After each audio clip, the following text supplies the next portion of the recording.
temple of thy spirit. Let my spirit feel the warmth of your embrace. Let me be a holy habitation where your spirit is pleased to dwell. Oh Lord, I long to know your glory. Last week we were discussing on the topic, do you want to be perfect? पिछले हफ्ते हम इस मुद्दे पर चर्चा कर रहे थे कि क्या आप सिद्ध होना चाहते हैं, Because everyone wants to be perfect in this life. क्योंकि हर कोई इस जीवन में सिद्ध होना चाहता है। Nobody wants to be second grade or third grade or bad. कोई भी दूसरे ग्रेड या तीसरे ग्रेड या फिर बुरा ऐसा व्यक्ति नहीं होना चाहता है। And everyone tries to appear perfect before everybody else. और हर कोई जो है वो तो दूसरे व्यक्ति के सामने मैं बिल्कुल सिद्ध हूँ ऐसे दिखाता है। But there are certain things mentioned in the Word of God which we can practice in our lives to be perfect. लेकिन परमेश्वर के वचन में ऐसी कुछ बातें बताई गई है जिसका हम अपने जीवन में उपयोग कर सकते हैं कि हम सिद्ध व्यक्ति हो जाएं। And we were studying from the passage Paul wrote in Philippians chapter 3 from 7 to 15. और हम फिलिपियों की पत्री अध्याय 3 वचन 7 से 15 तक इस बात के बारे में देख रहे थे। In that end of the passage he says, all who want to be perfect should have the same mind. और इस अध्याय के अंत में वो कहता है कि जो भी सिद्ध होना चाहता है उनके पास में बिल्कुल ऐसा ही मन होना चाहिए। So we were studying this topic, and what is the first thing that Paul said was, he counted everything as worthless compared to the knowledge of Jesus. हम इसका अध्ययन कर रहे थे और यहाँ पर पौलुस कहता है कि बाकी सारी बातें जो है मसीह यीशु के ज्ञान के सामने बाकी सारी बातों को पौलुस जो है वो तो पूरी तरह से व्यर्थ जानता है। All his degrees and his achievements, he said, it's like dung compared to the knowledge of Jesus Christ. उसकी सारी डिग्री और उसने जो कुछ भी हासिल किया सारी उपलब्धि जो है यीशु मसीह के ज्ञान के सामने बिल्कुल कचरा जैसे है। Many people, when they have a big number of degrees and high position in life, that's what they consider as their achievement, and they're proud of it. और बहुत से लोग जब अपने जीवन में बड़ी डिग्री पाते हैं, कुछ बड़ी उपलब्धि पाते हैं, तो केवल उसी की ओर ध्यान देते हैं, वो केवल उसी के बारे में सोचते हैं और उसी को वो अपने सम्मान की या आदर की बात जानते हैं। And after you name the number of degrees that are there, the longer the degrees, the more proud you are about your achievement. और उसके बाद में अपनी डिग्री का जब नाम लेते हैं तो जितनी बड़ी डिग्री हो वो उनके नाम के लिए उतनी ही ज़्यादा विख्यात होने की बात होती है। But Paul, who was one of the intellectuals of his time, he said, I count all these things as garbage. लेकिन पौलुस जो कि अपने समय में बहुत ही बुद्धिमान व्यक्ति था वो कहता है कि इन सारी बातों को मसीह के ज्ञान के सामने मैं पूरी तरह से कूड़ा समझता हूँ। Because it's more important for me to know Jesus and to know His grace and to know His love. It's more important for me. क्योंकि मेरे लिए सबसे महत्वपूर्ण बात है कि मैं यीशु को जानूं, उसके प्रेम को जानूं, उसके अनुग्रह को जानूं, यही मेरे लिए सबसे महत्वपूर्ण बात हो गई है। And a man who wants to be perfect should have the same mind. और जो व्यक्ति सिद्ध होना चाहता है उसके पास में बिल्कुल ऐसा ही मन होना चाहिए। Because when your mind is towards knowing the Lord Jesus Christ, all the other things will come into place in your life. क्योंकि आपका मन जब प्रभु यीशु मसीह को जानने लगता है तो उस समय बाकी जो सारी चीजें हैं वो अपने आप आपके जीवन में आने लग जाती हैं। And the second thing we saw was और दूसरी बात जो हमने देखी है that your perfectness and righteousness does not come from keeping law. आपकी जो सिद्धता है और आपकी जो धार्मिकता है ये तो व्यवस्था के मानने के कारण नहीं होती है। Everywhere you find, every religion says, keep this set of rules, keep this set of regulations. देखिए हर जगह हर आस्था में लोग इस तरह से कहते हैं कि इन नियमों को मानो, इस काम को करते जाओ। Do this pilgrimage, do this, punish yourself. और तुम यहाँ पर यात्रा के लिए जाओ, अपने आप को प्रताड़ित करो। And the more you punish yourself, you may become righteous. It doesn't happen like that. और जितना ज़्यादा तुम अपने आप को दुख देते जाओगे उतने धर्मी होते जाओगे, लेकिन इस तरह से नहीं होता है। Our righteousness and our perfectness doesn't come by what we do. It's not depending on us. हमारी धार्मिकता, हमारी सिद्धता तो इस बात पर आधारित नहीं कि हम क्या करते हैं, ये तो हमारे ऊपर आधारित होने वाली बात नहीं है। Righteousness is a gift from God. धार्मिकता तो परमेश्वर की ओर से वरदान है। God gives us His own righteousness परमेश्वर हमें अपनी धार्मिकता देता है। as a gift. When you believe in Jesus Christ, He gives it as a gift. वरदान के रूप में देता है। जब आप प्रभु यीशु मसीह पर विश्वास करते हैं तो वरदान के रूप में वो आपको देता है। So the righteousness and perfectness comes by faith and not by your own actions. इसलिए धार्मिकता और सिद्धता जो बातें हैं ये तो विश्वास से आती हैं, ये आपके खुद के किए गए कामों से नहीं होती हैं। Jesus did everything for us. यीशु ने हमारे लिए सब कुछ कर दिया है। He paid the price for all our sins. उसने हमारे सभी पापों के लिए दाम चुका दिया है, उसने सब कुछ दिया। When we believe and receive that what he has done for us, उसने जो कुछ हमारे लिए किया है, जब हम उस पर विश्वास करते हैं और उसे अपने लिए स्वीकार करते हैं, when we believe on the finished work of the cross, और जब हम क्रूस पर किए गए उस पूरे काम के ऊपर में भरोसा करते हैं, विश्वास करते हैं, then we receive the righteousness of God as a gift. और तभी हम परमेश्वर की धार्मिकता को वरदान के रूप में अपने जीवन में स्वीकार करते हैं। You don't struggle for it. आप इसके लिए कश्मकश का सामना नहीं It's करते, given to you. ये तो आपके लिए दी गई है। Now we come to the third aspect of being a perfect person. और अब हम सिद्ध व्यक्ति होने के इस तीसरे दृष्टिकोण या तीसरी बात की ओर आते हैं।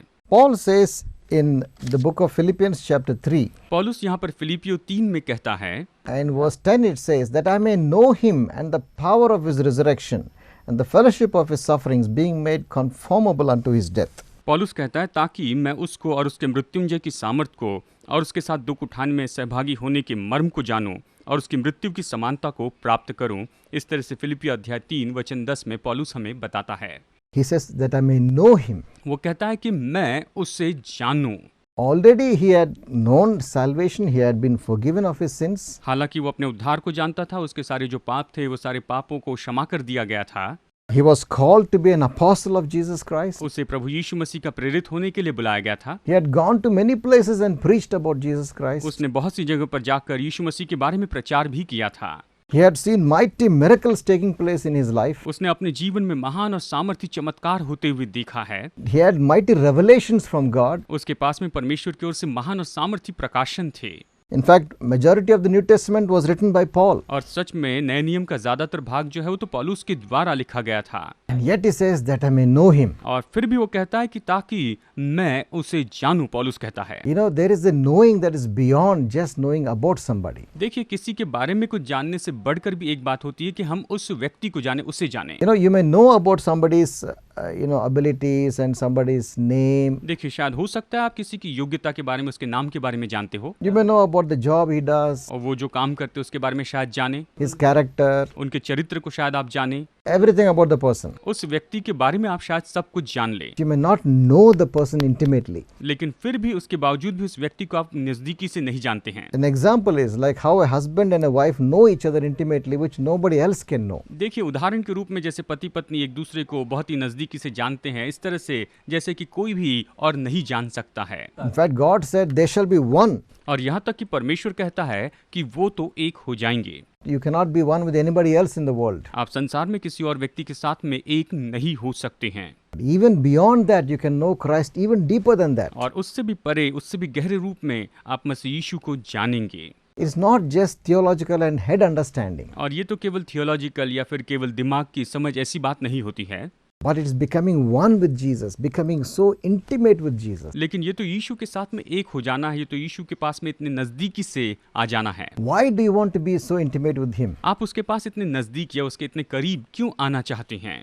Because he first loved us. क्योंकि उसने पहले हमसे प्रेम किया है। He did everything for us. उसने हमारे लिए सब कुछ किया है। He left his glory. उसने अपनी महिमा को छोड़ दिया है। He left his majesty and glory in heaven. उसने स्वर्ग में अपनी सारी महिमा और सारे प्रताप को वहीं पर छोड़ दिया। And he came as a man for you and me. और वो आपके लिए और मेरे लिए एक मनुष्य के रूप में यहाँ आया। He humbled himself even to be less like a criminal. He was put to death like a criminal. और उसने खुद को नम्र की, यहाँ तक कि एक अपराधी के जैसे उसे मार दिया गया। Why did he do all this? उसने ये सब कुछ क्यों किया? Because he wanted to have fellowship with you. क्योंकि वो आपके साथ में संगति करना चाहता था। Each one of us is precious. आप में से हर एक व्यक्ति जो है वो तो बहुमूल्य है।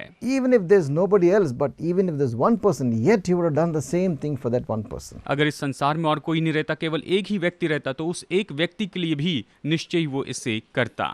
That much he loves you. वो हमसे इतना प्रेम करता है, And because he loves you so much, और वो आपसे इतना प्रेम करता है, केवल इसीलिए we have to love him back with that same desire. हमें उसी इच्छा से उससे वापस प्रेम करना होगा।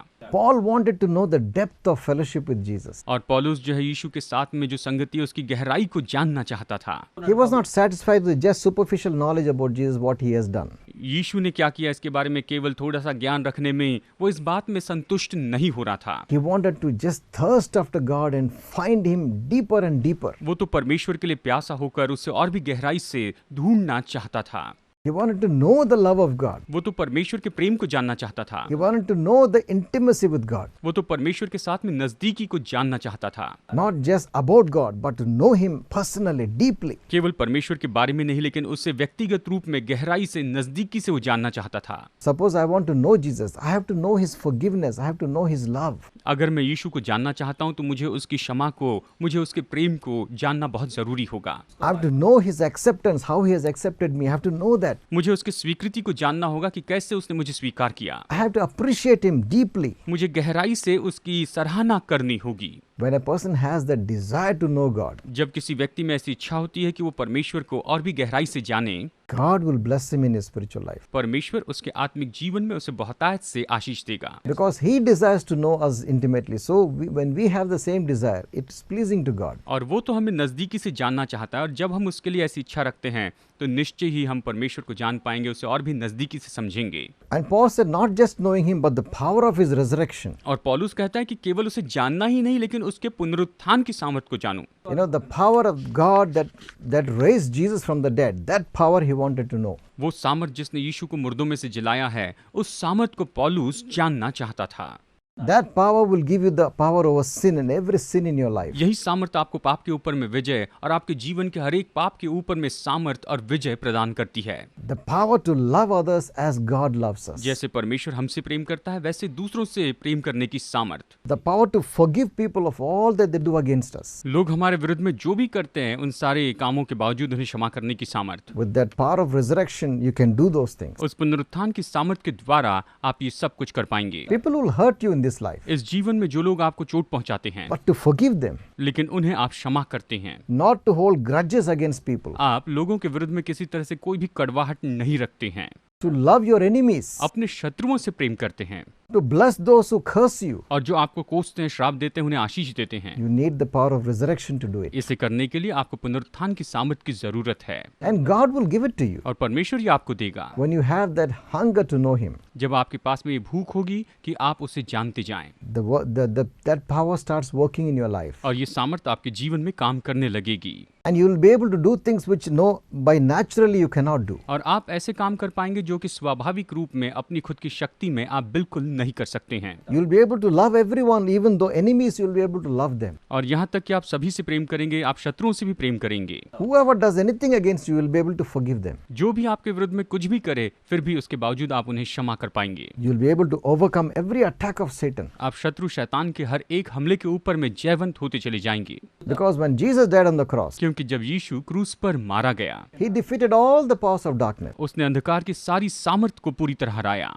He stripped them of their power. उसने उनकी पूरी सामर्थ को पूरी तरह से खाली कर दिया, So He has given us His resurrection power, और उसने हमें अपने पुनरुत्थान की सामर्थ दी है that we can also walk in that victory and overcoming sin. कि हम भी विजय में चल सकें और पाप के ऊपर विजय पा सकें। We need not be servants of sin. हमें पाप के गुलाम होने की जरूरत नहीं है। In Romans chapter 6, रोमियो अध्याय 6 में it says sin will not have dominion over you. ये कहता है कि पाप तुम्हारे ऊपर में राज्य नहीं करेगा। You are not under sin, but you are under Jesus Christ. आप पाप में नहीं रहेंगे, लेकिन आप तो यीशु मसीह की अधीनता में रहेंगे। You can walk in victory. आप विजय में चल सकेंगे।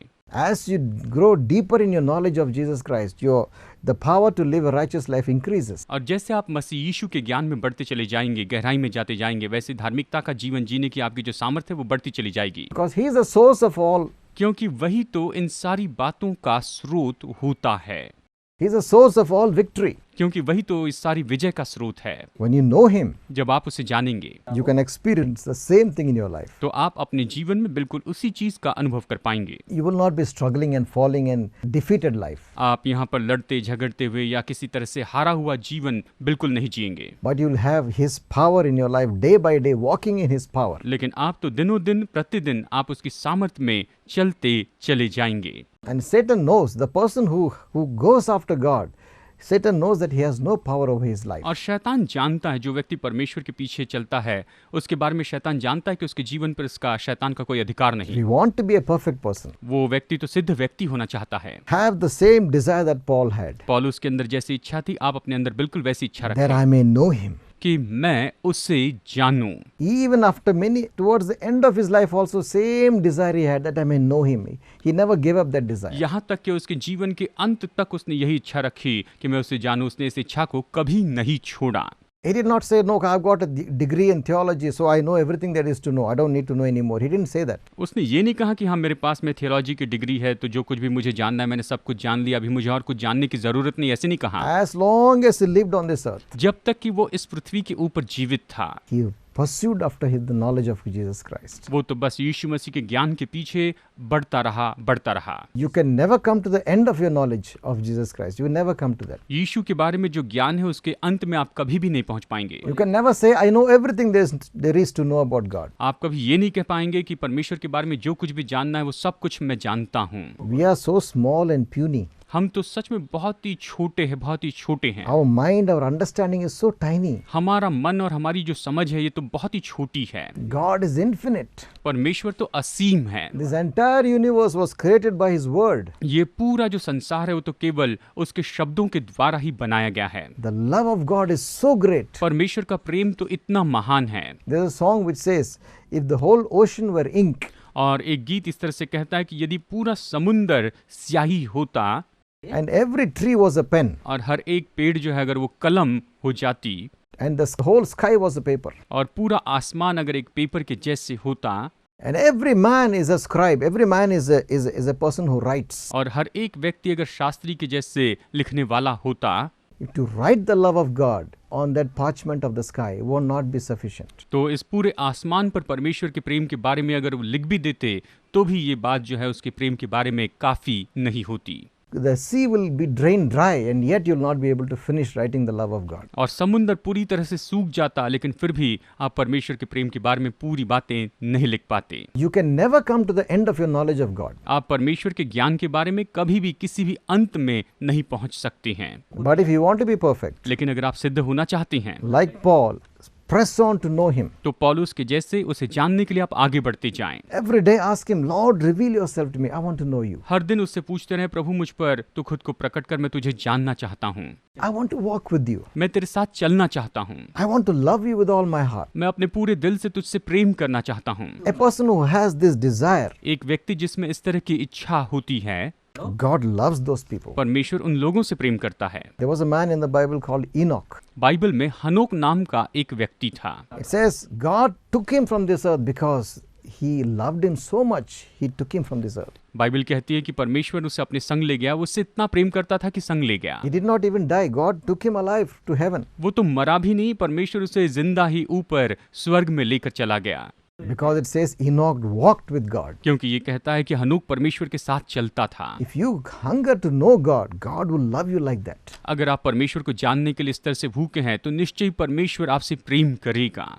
The fourth thing that you need to do to be perfect. और सिद्ध होने के लिए चौथी बात जो आपको करनी है वो ये है।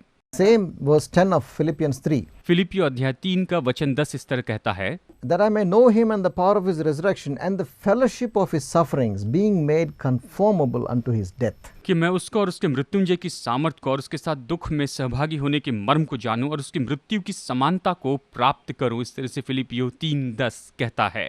And verse 11 says, If by any means I might attain unto the resurrection of the dead. कि मैं किसी भी रीति से मरे हुए में से जी उठने के पद तक पहुंचूं।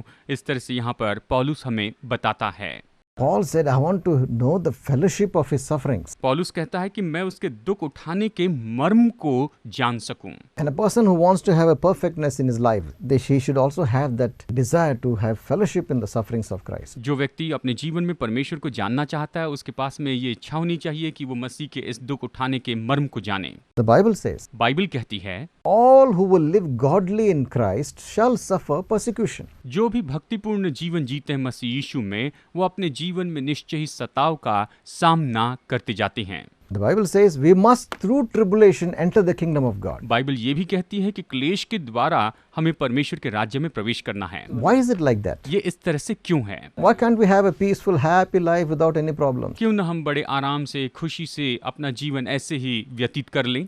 See, it is a problem with light and darkness. देखिए, ये तो अंधकार और ज्योति की समस्या होती है। If you are a member of the world, living like the world will love you. अगर हम संसार के सदस्य हैं, संसार के जैसे जीते हैं, तो संसार हमसे प्रेम तो करेगा ही। If you don't walk like the world, but you are a follower of Jesus Christ, the world will hate you. और अगर आप संसार के अनुसार नहीं चलते हैं, आप यीशु के पीछे चलने वाले हैं, तो निश्चय संसार आपसे नफरत करेगा। When Jesus came to this world, जब यीशु इस संसार में आया, he showed the love of God. उसने परमेश्वर के प्रेम को दिखाया। He did not come to condemn the world. वो तो इस संसार को दोषी ठहराने के लिए नहीं आया था, He came to save the वो world. तो संसार को बचाने के लिए आया था। He came to show light in the darkness, वो अंधकार में ज्योति दिखाने के लिए ही तो आया था, to reveal the love of God. कि परमेश्वर के प्रेम को प्रकट करे। But people loved darkness more than light. लेकिन लोगों ने ज्योति से ज्यादा अंधकार से ही प्रेम रखा, And so, because they loved darkness, they hated the light. और उन्होंने अंधकार से प्रेम रखा, इसलिए उन्होंने ज्योति से नफरत की, And they rejected Jesus. और उन्होंने यीशु मसीह का इनकार किया। At the end of his ministry on the earth, they said, crucify him, we don't want him on this earth. और उसके सेवकाई के अंत में इस तरह से लोगों ने कहा कि हमें ये यीशु नहीं चाहिए, इसे तुम क्रूस पर चढ़ा दो।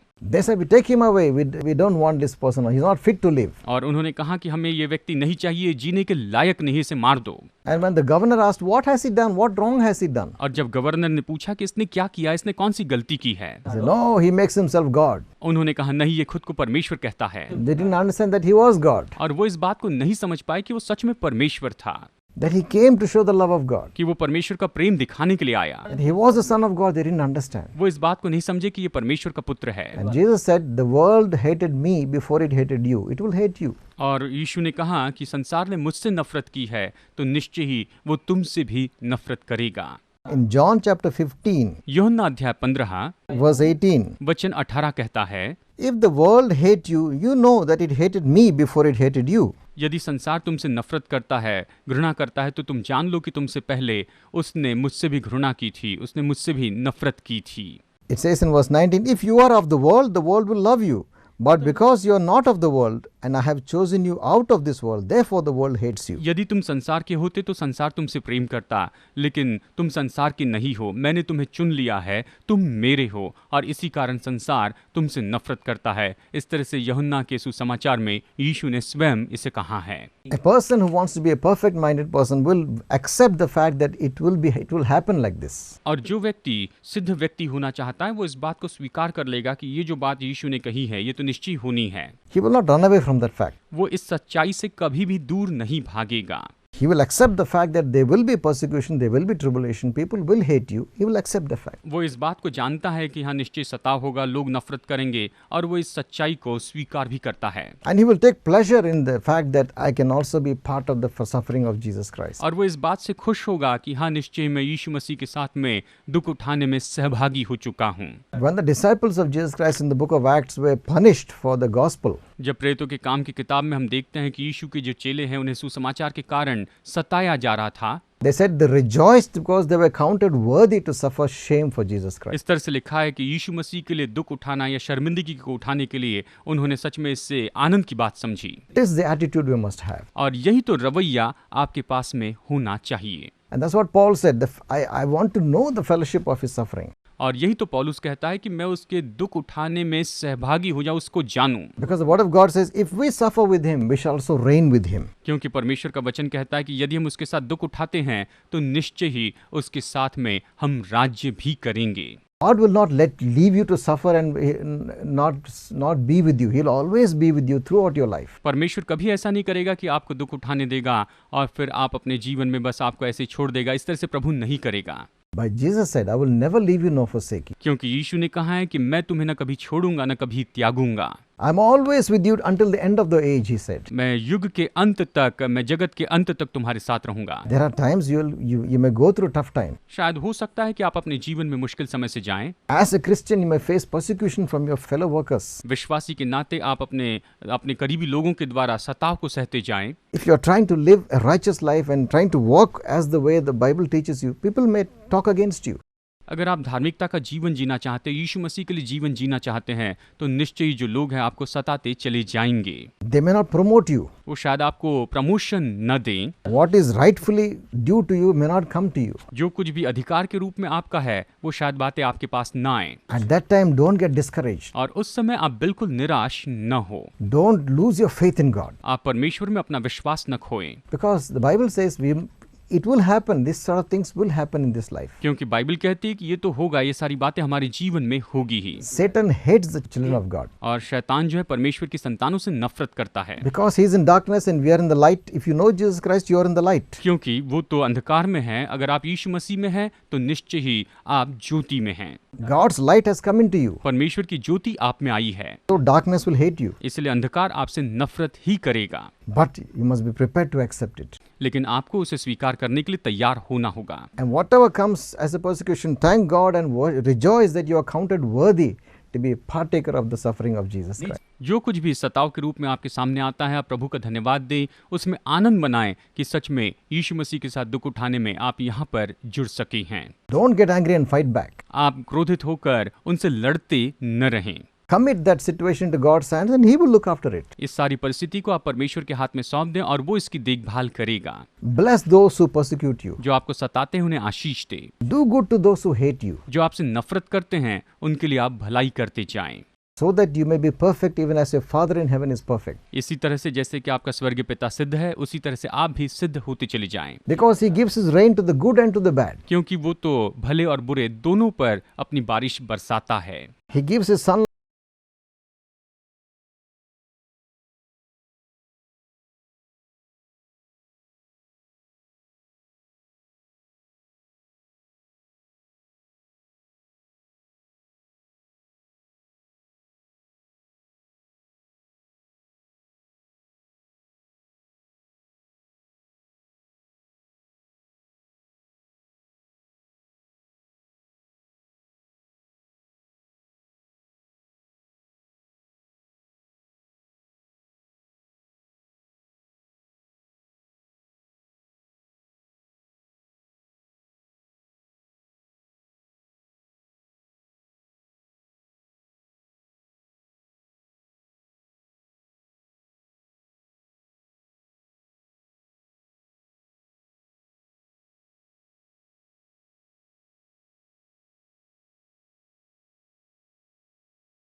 church और उस चर्च में जुड़ जाएं and you will learn about God. और परमेश्वर के बारे में सीखते जाएं। You will find fellowship. आप संगति पाएंगे। God bless you.